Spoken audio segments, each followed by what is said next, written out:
कहते हैं कुर्बानी के लिए लाए गए जानवरों की खिदमत करके उनसे मानूस होकर उन्हें कुर्बान करने का ज्यादा सवाब है।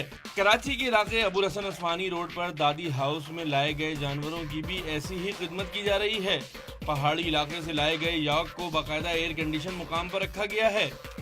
लगा हुआ है ऐसी जानवर वास्ते जी, सारे खिदमत कर रहे हैं अल्लाह के नाम पे, इसके कुर्बानी वाले वास्ते। इसके लिए हम लोग सारी रात बैठते हैं, इसको चारा खिलाते हैं, दूध भी पिलाते हैं इसको। इस घर में लाए गए मुनफरिद नस्ल के मवेशियों में चलते हुए रक्स करते बकरे, 4 सींगों वाले भेड़ और मालिक के मुताबिक पाकिस्तान का सबसे बड़ा बछड़ा शामिल है। ये सिब्बी का जानवर है, बहुत अच्छा जानवर है, इनामी याफ्ता जानवर है। 3 साल पहले हमने इसको लिया था। इसकी पलाई हमने सिब्बी में ही करवाई है और इससे बड़ा बछड़ा जो है पाकिस्तान में नहीं है।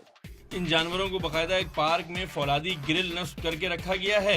इन मवेशियों में बेशतर को इस घर के मकीनों की जानिब से खुद पाला जाता है। कैमरामैन मोहम्मद अली के साथ सैयद वसीम, डॉन न्यूज़, कराची।